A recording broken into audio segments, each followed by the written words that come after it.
سلام علی عبادہ الذین اصطفى اما بعد فاعوذ باللہ من الشیطان الرجیم بسم اللہ الرحمن الرحیم سورۃ الاحزاب مدنی الشاء وهي 73 آیہ و9 رکوعات یا ایھا النبی اتق اللہ ولا تطع الکافرین والمنافقین، اے نبی اللہ تعالیٰ سے ڈرتے رہیے اور نہ کہا مانیں آپ کافروں اور منافقوں کا۔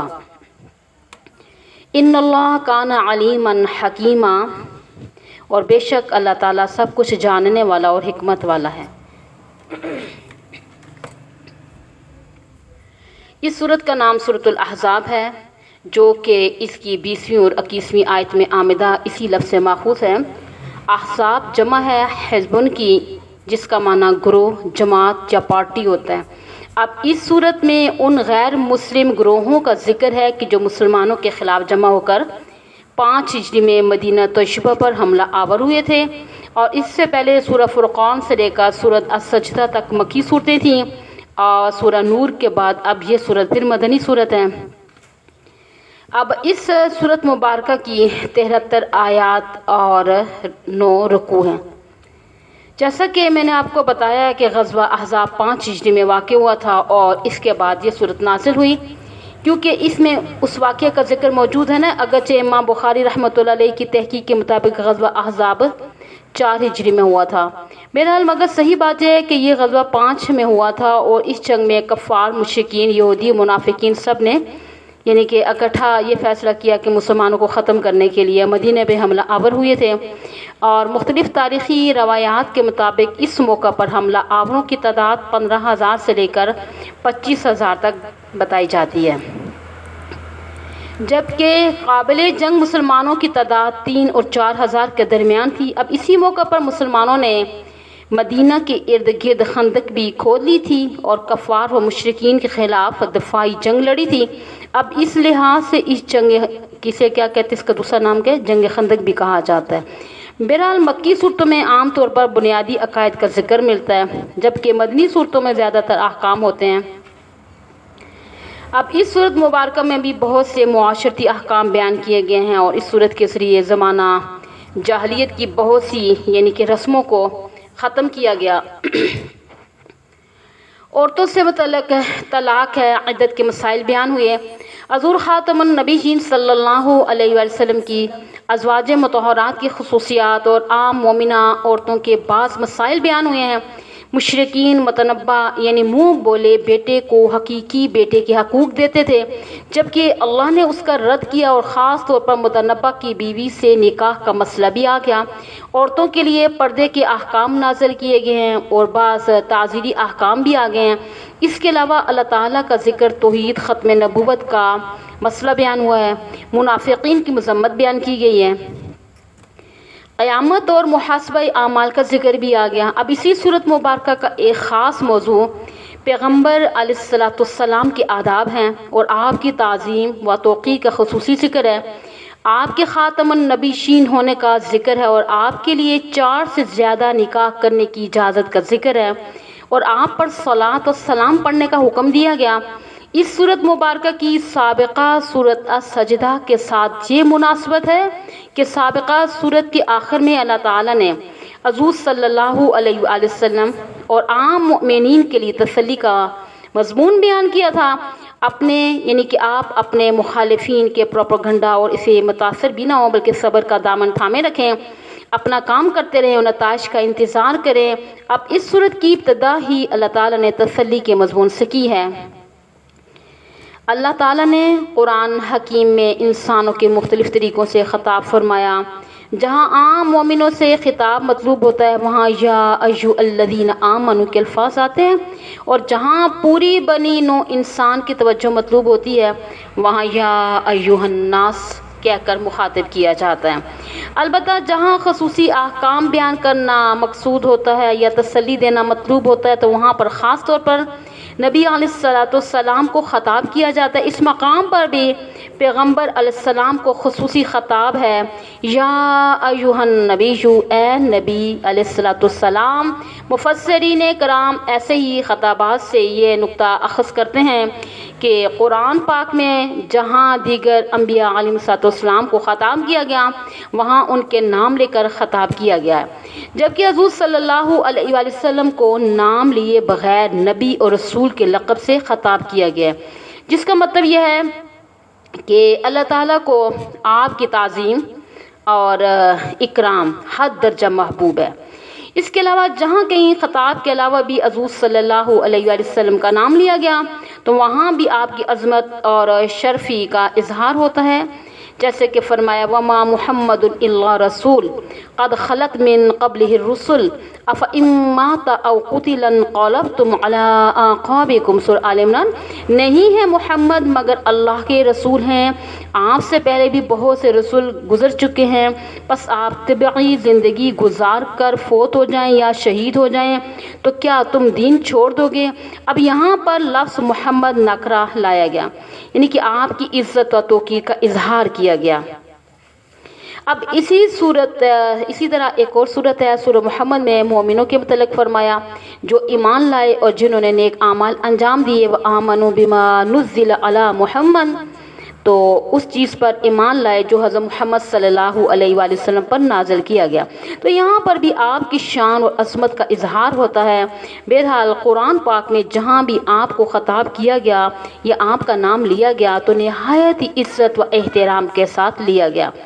تو اللہ تعالیٰ نے نبی کو خطاب کر کے فرمایا اتق اللہ، آپ اللہ سے ڈرتے رہیں۔ حقیقت یہ ہے کہ نبی کی زندگی کا لمحہ بھر بھی خوف خدا سے خالی نہیں ہوتا، مگر یہاں اسی بات کی تلقین کی گئی ہے۔ مفسرین کرام فرماتے ہیں اس کا مطلب یہ ہے کہ آپ خدا کے خوف پر مداومت اختیار کریں اور اس پر قائم رہیں، پہلے کی طرح خوف خدا کو دل میں جاگزین رکھیں۔ تو ولا تطیع الکافرین والمنافقین، اور کافروں اور منافقوں کا کہا نہ مانیں۔ وہ جس طرح بھی آپ کو چلانا چاہتے ہیں آپ اس سے بچتے رہیں اور تقوی پر قائم رہیں۔ نبی کی ذات سے یہ توقع نہیں کی جا سکتی کہ وہ کسی وقت خوف خدا سے خالی بھی ہوگا۔ اس کی مثال ایسی ہے کہ جیسے کہ اللہ تعالیٰ نے نبی علیہ السلام کو مخاطب کر کے فرمایا لئن اشرکت لیحبطن عملک، سورہ زمر کی آیت ہے کہ اگر آپ نے بھی شرک کا ارتکاب کیا تو سارے عمل ضائع ہو جائیں گے۔ اب شرک اتنی بری چیز ہے، تو یہاں پر بھی وہی بات ہے کہ بھلا اللہ کے نبی سے شرک کی کیسے توقع کی جا سکتی ہے، جبکہ اس کا اولین منصب ہی ہے کہ لوگوں کو شرک سے باز رکھے۔ مطلب بھی یہی ہے کہ جس طرح آپ پہلے اللہ تعالیٰ کی وحدانیت پر قائم ہیں اسی طرح اس پر بھی قائم رہیں۔ یہاں بھی خوف خدا پر مداومت اختیار کرنے کا حکم ہے۔ تو امام ابن کثیر رحمہ اللہ تعالیٰ اور بعد دوسرے مفسرین نے ایک بزرگ طلق بن حبیب رحمہ اللہ تعالیٰ سے تقوی کا یہ معنی نقل کیا کہ ان تعمل بطاعت اللہ علی نور من نور اللہ وترجو ثواب اللہ وتترک معصیت اللہ علی نور من اللہ محافظۃ عذاب اللہ، کہ اللہ کی عطا کردہ روشنی کے تحت اللہ کی اطاعت پر عمل کرتے رہیں اور اللہ سے ثواب کی امید رکھیں اور اللہ کی معصیت کو ترک کر دے اس نور ایمان اور نور ہدایت کے ذریعے جو اللہ نے عطا کیا ہے خدا کے عذاب سے برابر ڈرتے رہیں۔ بہرحال اللہ نے فرمایا کہ آپ اللہ سے ڈرتے رہیں، کافروں منافقوں کی بات نہ مانیں۔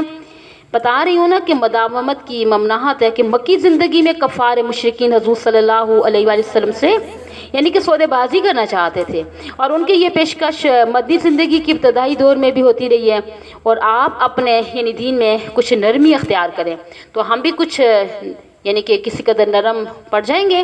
تو اسی طرح کہ ہمارا اور آپ کا سلسلہ ساتھ ساتھ چلتا رہے گا۔ سورہ قلم میں اللہ تعالیٰ نے حضور صلی اللہ علیہ وآلہ وسلم کو یاد دلایا کہ وَدُّوا لَوْ تُدْهِنُوا فَيُدْهِنُونَ، کہ کافر چاہتے ہیں کہ آپ کچھ ڈھیلے پڑ جائیں تو وہ بھی نرم پڑ جائیں گے۔ کافر چاہتے تھے کہ آپ ہمارے معبودوں کی مذمت نہ کریں بلکہ تھوڑی بہت ان کی تعریف کر دیا کریں۔ اب اس بات کو تسلیم کر لیں یہ اللہ کے ہاں سفارشی ہیں، تو ہم بھی آپ کے معبود کے خلاف کوئی بات نہیں کریں گے اور نہ آپ کو اور آپ کے پیروکاروں کو تنگ کریں گے۔ منافق لوگ دوسرے طریقے سے کفار کے ہاں میں ہاں ملاتے تھے، وہ کہتے تھے اگر مشرکوں کے ساتھ اس قسم کا امن سمجھوتا ہو جائے تو اس میں کیا حرج ہے، لوگ امن و امان کی زندگی بسر کریں گے، جنگ و جدل پر توانائی صرف کرنے کی بجائے یعنی کہ لوگوں کی حالت بہتر بنائی جا سکے گی، اسلام کو بھی تقویت حاصل ہوگی۔ مگر اللہ نے واضح فرما دیا عقیدے کی اظہار میں کسی قسم کی یعنی کہ رعایت نہیں ہو سکتی اور نہ ہی کسی قیمت پر کافروں اور مشرکوں سے کوئی سمجھوتا ہو سکتا ہے۔ بہرحال دین کے معاملے میں ڈھیلا پڑ جانا مداہنت کہلاتا ہے، جو کسی صورت پر بھی جائز نہیں ہے۔ خوش اخلاقی معاشرتی تعلقات مختلف چیزیں ہیں، مگر دین کے معاملے میں کوئی سودے بازی نہیں ہو سکتی۔ دین کی حقیقت کو ہی چھپا دیا جائے اس ضمن میں نہ خوف کام کر سکتا ہے نہ لالچ کارگر ہو سکتی ہے۔ دین کے معاملے میں کسی قسم کا ذاتی مفاد ہرگز پیش نظر نہیں رکھا جائے گا۔ اب اس مقام پر بھی اللہ تعالیٰ نے اسی بات کو دہرایا کہ آپ کافروں منافقوں کی پیشکش کو قبول نہ کریں بلکہ بلا خوف و خطر اللہ کا پیغام پہنچاتے رہیں، شرک کی تردید کریں مگر احسن طریقے سے۔ وَلَا تَسُبُّوا الَّذِينَ يَدْعُونَ مِن دُونِ اللَّهِ سورۃ الانعام میں فرمایا کہ جن کو یہ اللہ کے سوا پکارتے ہیں ان کو گالی نہ دیں، یہ بد اخلاقی کی بات ہے، اور دلیل کے ساتھ کفر و شرک کا رد کریں کہ اللہ کے سوا کوئی حاجت روا مشکل کشا نہیں ہے اور نہ سفارش کر سکتا ہے، یہ سب کچھ اللہ تعالیٰ کے اختیار میں ہے۔ مفسرین کرام فرماتے ہیں کہ دین کے معاملے میں کسی کافر مشرک ملحد کی بات نہیں مانی جا سکتی، نہ ان سے مشورہ لیا جا سکتا ہے کیونکہ وہ اس کے اہل ہی نہیں ہیں۔ مگر کس قدر افسوس کا مقام ہے کہ اسلام کے نام پر بننے والے ملک میں قانون سازی کے لیے غیر مسلموں، عیسائیوں، یہودیوں اور دہریوں سے مشورہ لیا جاتا ہے۔ تو یہ چلیں لمبی باتیں ہیں، اس کو چھوڑ دیں، یہ قطعاً حرام باتیں ہیں۔ تو آگے میں چلتی ہوں۔ ان اللہ کان علیما حکیما، بے شک اللہ تعالیٰ سب کچھ جاننے والا اور حکمت والا ہے، وہ کافروں اور منافقوں کی تمام خفیہ تدبیروں کو جانتا ہے اور آپ کو جو حکم دیا جا رہا ہے وہ حکمت سے خالی نہیں، لہذا آپ اس پر سختی سے عمل کریں۔ ارشاد ہوتا ہے کفار و منافقین کی بات ماننے کی بجائے واتبع ما یوحی الیک من ربک، آپ اس چیز کی اتباع کریں جو آپ کی طرف آپ کے پروردگار کی جانب سے وحی کی جاتی ہے۔ مطلب یہ ہے نا کہ آپ اللہ تعالیٰ کے نازل کردہ احکام و شرائع کی پیروی کریں۔ یہاں پر خطاب تو پیغمبر علیہ السلام سے ہے مگر مراد سارے اہل ایمان ہیں، جیسے دوسری جگہ فرمایا اتبعوا ما انزل الیکم من ربکم ولا تتبعوا من دونہ اولیاء۔ مطلب اس کا آ گیا ہوگا آپ کو، اے ایمان والو تم سب اللہ تعالیٰ کی طرف سے نازل ہونے والی وحی کا اتباع کرو اور اس کے علاوہ دوسرے لوگوں کا اتباع نہ کرو، اگر ایسا کرو گے تو گمراہ ہو جاؤ گے۔ مطلب بتا رہی ہوں نا کہ دین کا اساسی جو قانون ہے نا وہ کیا ہے، قرآن ہے، اور اس کی شرح سنت میں ہے، اور مزید وضاحت جو ہے صحابہ اکرام کے عمل اور ائمہ مجتہدین کی تشریح میں ہے۔ اتباع میں یہ سب چیزیں آ جائیں گی۔ ظاہر ہے کہ قرآن کو سمجھنے کے لیے حدیث کی ضرورت ہے اور اس پر عمل کرنے کے لیے صحابہ کرام عملی نمونہ ہیں۔ اس کے بعد جو وضاحت طلب بات ہوتی ہے وہ یہ ہے کہ ان کو مجتہدین واضح کر دیتے ہیں اور یہی مکمل دین قابل اتباع ہے۔ فرمایا ان اللہ کان بما تعملون خبیرا،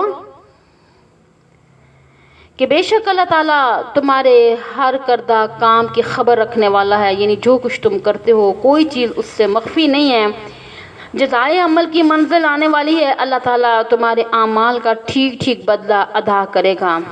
فرمایا وتوکل علی اللہ، بے شک اپنے مشن کو آپ جاری رکھتے ہوئے بھروسہ صرف اللہ تعالیٰ کی ذات پر کریں۔